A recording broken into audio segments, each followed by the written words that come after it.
Alright, Kachumali TV, it's me your boy MC Prince Ivo. Amawulire leero ge tuleese siga bulijjo naye tulina okugabawa ensi neetegeera. Waliwo omukyala gwe bayita Nakalema avuddeyo ku mukutu gwe ogumu ogwa TikTok n'amentioninga abantu ab'enjawulo tino balina Siriimu, ekintu ekiwawaazizza ensi amatu. Bintu bingi nnyo ebyogeddwa n'abantu bakonyeeko nsobodde okwogerako nabo ne tufuna n'abakugu abaludde ku mukutu gwa TikTok guno era bannamawulire ne babaako bye batugamba naye nga tetunnaba kumanya ssani biki byayogedde.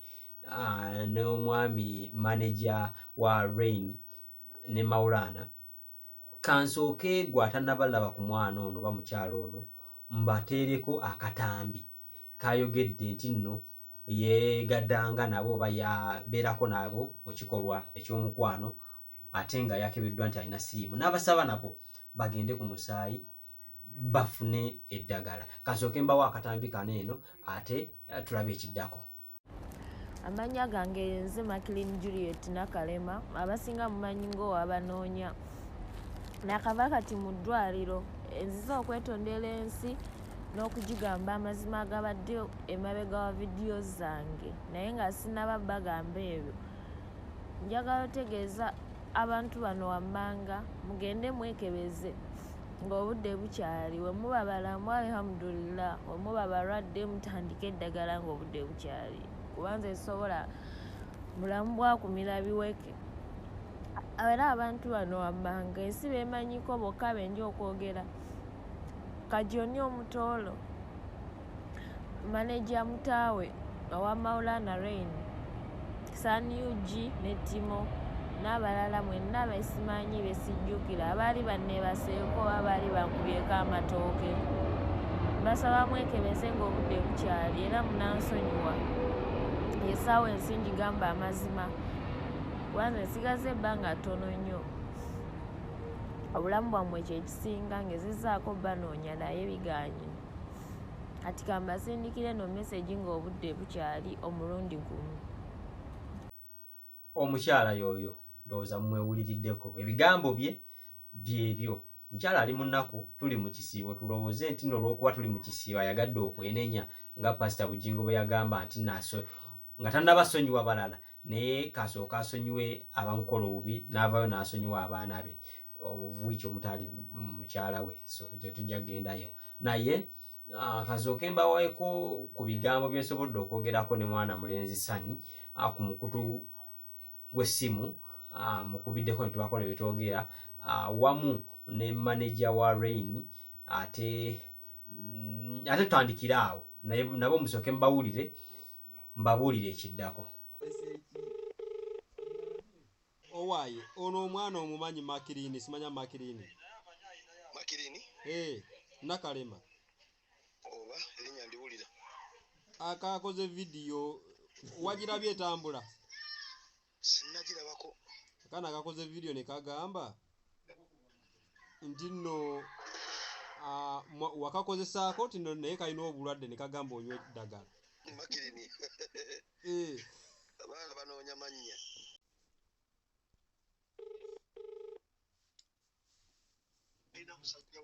Manager Mutaawe. Wanje sewa. Ogamba otya taata? Ndikiriya kyekiro. Ivo Kachumbali TV. Kyekiro. Naye onaasonyiwa okukubira ekiro kino. Kuba nina ka vidiyo kendabye ne kantiisa koze kakubire muganda wange tulabe. Kana akoono omuwala simanya ni Nakalema Makilini. Naye muganda wange abaana baagala likes obamanyi. Naye neebuuzizza. Baagala likes. Gozina mulindira mumuwaamu obudde mba mujja kulaba nga akomyewo ne yeetonda. Oba ogenda munyiga ebbali yeetondere mu kamera. Sisobola munyiga bbali. Era ngambe ne ngamba muganda wange ate sibandigambye Rain owa comedy oba Maulana naye manager. Temumuwa mawulire. Ayina ekigendererwa ate ninga amulabye ali ebweru, ali bweru. Bangamba yadduka yagenda Dubai bwe bangambye. Ali Dubai eyo. Wagezezaako la video z'endala nga emwendaga eri ali Dubai. Alabika alina bye yabadde yateekateekayo yabijjeyo nga tannakola ezo vidiyo. kubanga bangambye yakaabako nga yagala amafina amuyambe mbu ali Dubai bed space emulemye osasula. Then abadde kubanoonya mbu yaliko kubanoonya kituufu. Kati nze munnayo kati mugambe ki? Kati omukyala wo ogenda omugamba otya senga akalaba?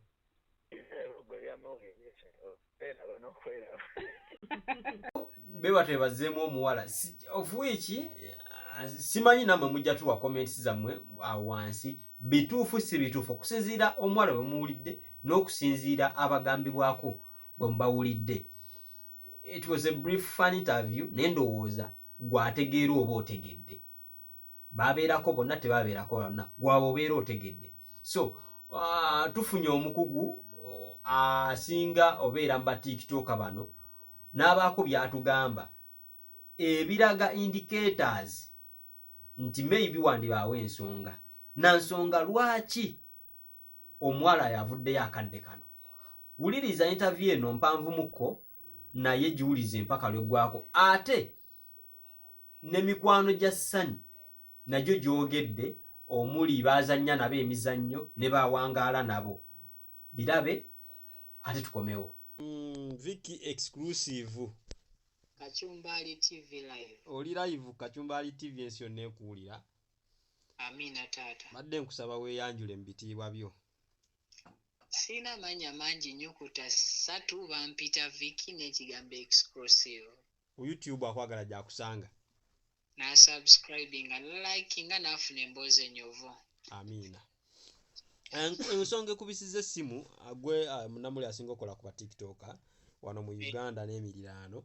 Ne wavuddeyo TikTok omu amanyikiddwa nga Nakalema n'abaako amannya g'ataaginga mu video ye gy'akoze omuli Sanyi owa TikTok ne manager wa Maulana and Rain ng'agamba nti nno beekebeze kuba bamukuba amatooke of which nga yeekebezezza ng'ali mulwadde. Ensonga eyo nga munnamawulire omukuukutivu ate adiringira mu baana ba TikTok awo weetuuse era omwana okuvayo n'akola live bw'etyo kituufu oba aba anoonya content kuba abamu benjogedde nabo omubadde ne manager wa Maulana and Rain agambye nti omwana anoonya content. Okay, Kachumbali weebale kansooke nkugamba ekintu kimu. Being a content creator, it means that you can create anything from shadow. Yes. Kyakubiri osobola okuvaayo oba bakumanyi nti omukutu gw'oliko gwa kusaagirira bw'oyogera ekintu nti nfa nkya abantu ne balowooza nti osaagirira. Naye TikTok eyisiddwako ebintu bingi ebihappeninze ne turegretinga luvannyuma. Though nga kuliko n'ebiyiseeko ne tukizuula luvannyuma nti baali batuzannyira ku bwongo. Kintu kuvaayo kugamba nti nina Siriimu kintu kinene. Kituufu. I think oli munnamawulire okozeeko kebbanga ddene you have ever been with MC Katsi. Bw'oba wali ofunyeko ko conversation nayo omanyi kiki kye yali akugambye ekiri person ekitali ku kamera bwe kiwulikika. Kituufu. Kati ngenda kugamba nti ekigambo nina Siriimu kye kimu ku kikolimo ekikyasinze ku nsi okwatula so okuba nakyo bati okukyatula mu bangi. Kubanga ne bw'oba ozannya stunt osobola okuzannya ne weebika nga Cumi bwe yakola naye tosobola kuzannya n'ogamba nti nina Siriimu. Kituufu. Lwa nsonga eyo image egenda kutambulirako ekuttire marketing ekuttire obwa social media influencers cause buli muntu ali ku TikTok bwe yamanya nti osobola okugainingamu ogainingamu through being influenced. Kituufu. So kati kiba kizibu omuntu okuvayo ne yeerangirira nti nina Siriimu ku app ya TikTok n'atalowooza ku nsonga ya kubeera influenced ku app eyo. Ng'ate already waliwo n'abetumanyi abalina big numbers nga banoonya ekyo kyakubeera nga ba-influencingibwa. Ekituufu ekyo nakyo. It may be true baserebu bazunga wanje of course ekyo naawe okimanyi olina gy'ozunze. naye kati gy'ozunze bwe wavaayo omu n'akugamba nti nze nalinnya mu kaveera nkimanyi naawe kennyini Ivan Prince ojja kuvaayo wakane. Kituufu ng'ate mmanyi nti nagendayo. Ojja kwanguwa okureactinga weekaze nti munno abadde mu content but bw'onadda mu kasonde ewuwo mu kazigoko kijja kukwanguyira okufumiitiriza opapirire okubire personal doctor wo omugambe nti dokita nkusobola okukulaba ekiro kino. Ngozze mu kisenge wekka oli mufumiitiriza. Ojja kusooka okole vidiyo ogiwe ensi ogirage nti oyo yabadde ayogera bibye. But bw'onadda mu kasenge wo ojja kufumiitiriza ogambe nti kankubire personal doctor wange Munywe musabe akadde bwe kiba kisoboka running tests ekiro ky'olwaleero. So waliwo possibility eyinza okubeerawo nti bano abantu ba mentioninzeeko mu vidiyo eno batuufu era balwadde. Let's first talk about Sunny. Sunny MC atamumanyiyo yazannyako Kone Mutoro MC oba Nico MC. Actually asinga kweyita Nico MC lwakuba abasinga bamumanyi nnyo nga Mutoro. Ekuba ye kalakata gye yayambala. Karakata gye yayambala. Kati Sunny, I can believe that nti I can but I'm not sure. Nti yali yeebase ku mwana oyo lwa nsonga. TikTok njibaddeko okumala akabanga I've been associating with so many TikTokers nga ekintu ekiyinza okwanguwa singa oba okudde ku mukyalo omuyabayaba okuhaving sex naye tekitwala minute kubanga oba omusuubiza collaborating naye through skits aba alaba oli staku ye ogenda mufunira aba followers like this industry of YouTube gye tulimu nze naawe abangi baagala okubeera kacumbali kyoli olwaleero. True. There are many abeegomba okukolako ne kacumbali TV just nga ne bw'aba tafuuse kyoli but okukolako naawe. Kituufu. Kati just imagine a person who is a TikToker like Sunny and those people are mentioning ndaba oyo mukyala Muisiraamu. Kituufu era yebikkiridde. And tuli mu mwezi si gwa Ramadan. Gwe mwezi omutukuvu abasiraamu mwe ba repenting ebibi byabwe. Gwe mwezi abasiraamu abakoze ebibi mwe basuubira okwenenya ne bafuna empeera nga basuubira empeera. Kituufu. So I can imagine the pain that lady gyasobola okuba nga ayitamu mukadde kano n'agamba nti mu mwezi guno yadde nsiibyeko ennaku ekisibo twakakitambulako ennaku 3-4 zino ennaku nninga nga zisiibidde obwereere bwe mba nnina abantu abalala benzitidde ku liiso Allah wange tagenda kukikkiriza. Kanveeyo njatule nti ndi mulwadde abanda bamulekere okunneegomba n'abo abaali bayiseeko nange mu mbeera y'omukwano nga tetweprotectinze oba tetwekuumye. Baganda bange sibagambye nti mulina siriimu bati mbasabye mugende mwekebeza oba saabasiiga. Twogere ku mbeera gy'akikoleddemu oba n'amawulire engeri gy'agayisirizza ku social media kye kituufu ekyandigwanidde. Now kyalibadde kirungi tho ekyokumentioninga amanya g'abantu tekyalibaddewo. Yali mentioninze n'ayatula ne tugamba nti oyo omukyala abadde tubadde tumulaba nnyo ne Kacumbali TV Prince Ivo. Naye Prince Ivo kati ffe mu comment section ne tudimandinga Prince Ivo agende yeekebeze kuba tubadde tumulaba nnyo naki naye kati kibeera gy'oli ffe nga mu comment section ffe tukumentioninze than that very person to mention your name. Kino kirekawa obulamu bw'abantu ba mentioninze ne famire zaabwe.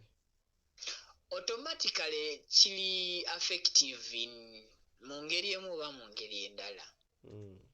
First of all, Uganda yali eboola nnyo abantu abalina siriimu back in days. But now bakitwala ng'obulwadde obwa bulijjo, though kitiisaamu ku muntu abulina nga mumutegedde.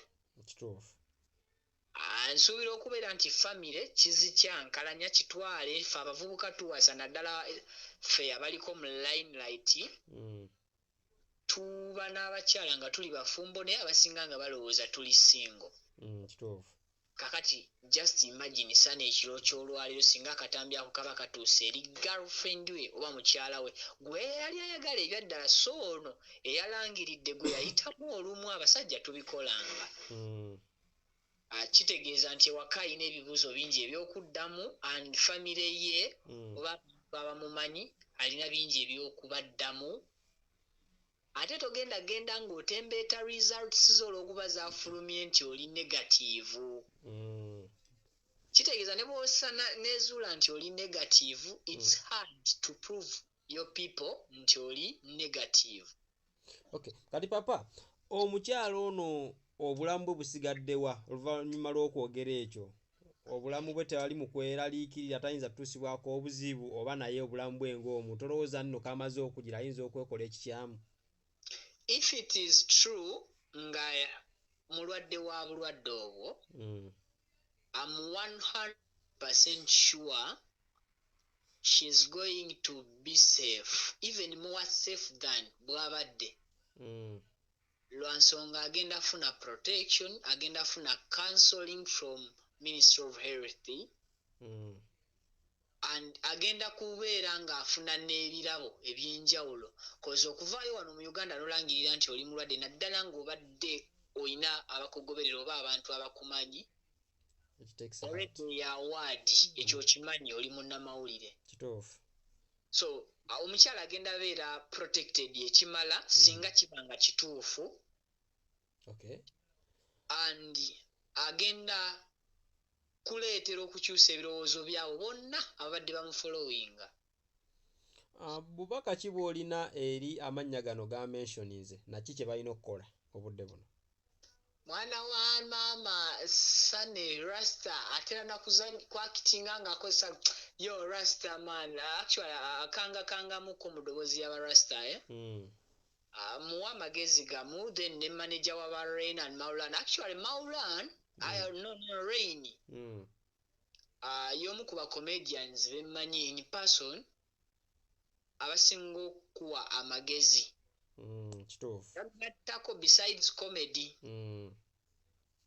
Kyemmanyi Rain bw'aba afunye katambi kano already namusomesa mulamba professional teacher, ajja ku encouraginga his manager agenda running tests alabe oba owaayo akaveera kamuyoola oba yakabuuka.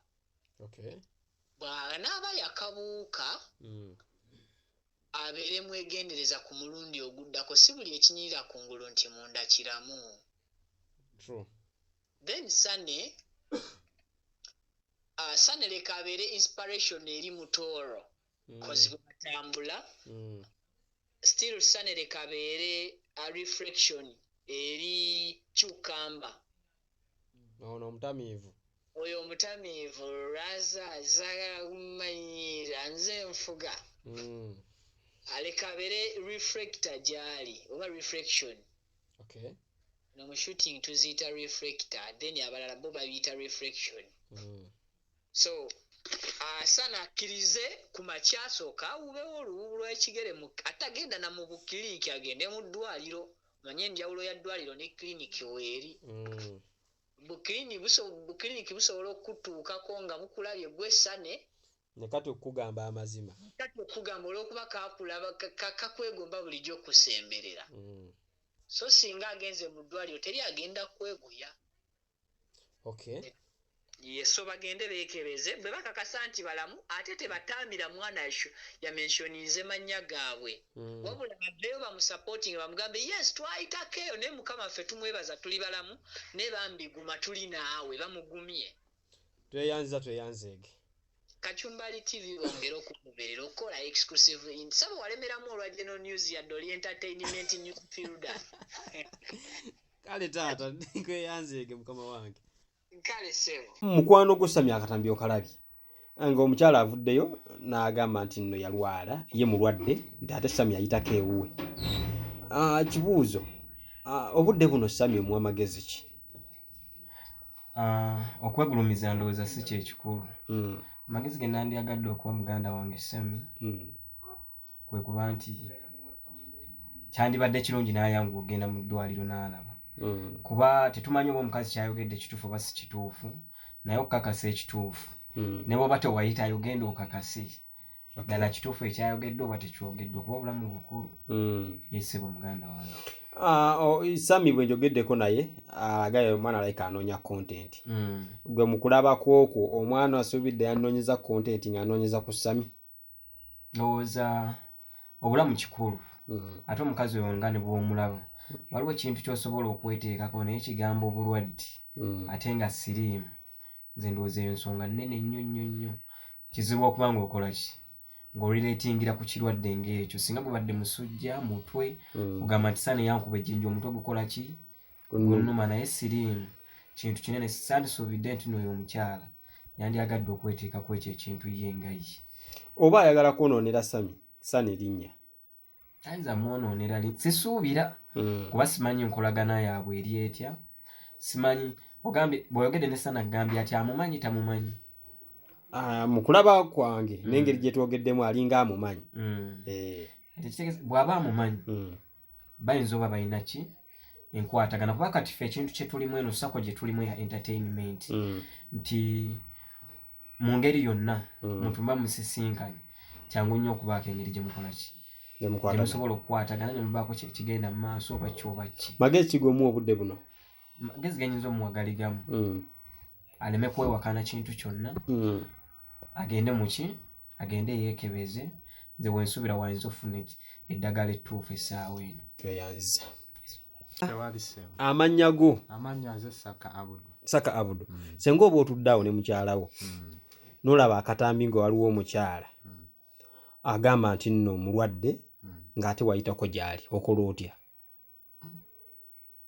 Ntyamu era n'ennyamira. Naye ekikulu kye nnyina okukola mu bwangu obwo mba nnyina okugenda okwekebeza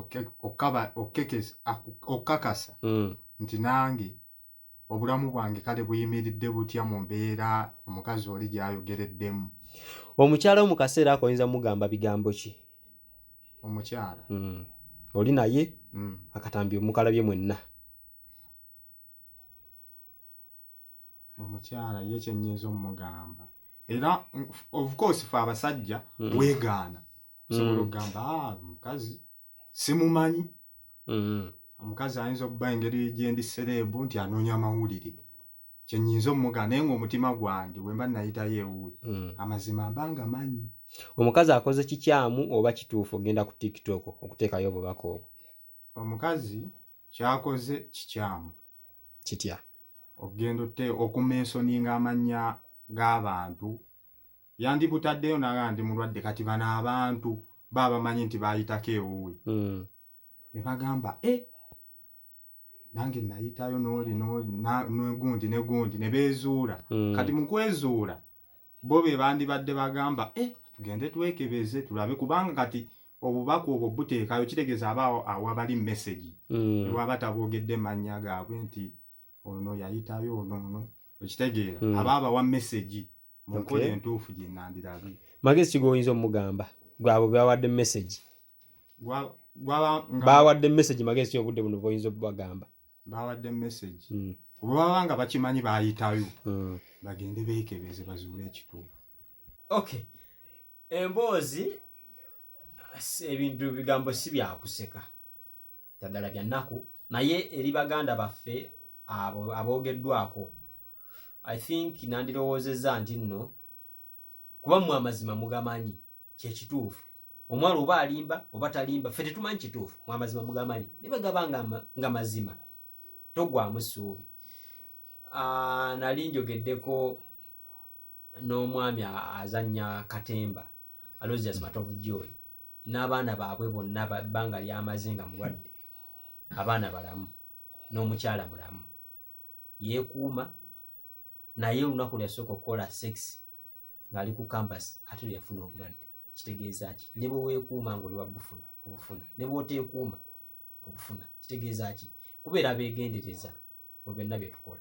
Bw'obeera nga gw'omanyi ekituufu nti wabeerako n'omwana, bangi nnyo abaagadde abantu ng'alina siriimu oba ng'alina obulwadde n'atabufuna. Genda weekebeze ng'oli mugumu. Bw'omanya nti nno obulina, mira eddagala. Still life goes on. Oba obulina oba tobulina. Abafa accident basinga abafa mukene. Kitegeeza ki?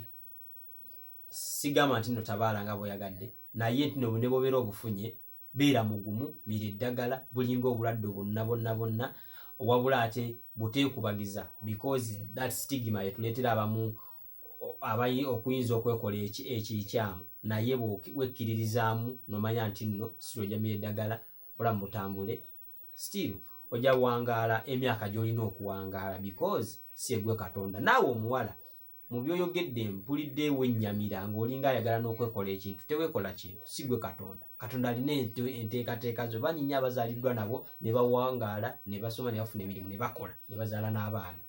Tewejjaamu mu bulamu bwa nsi eno, wabula beera mugumu, mira eddagala. Ekirungi kasita okitegedde, bulamu butambule. Kacumbali TV, Siriimu MC.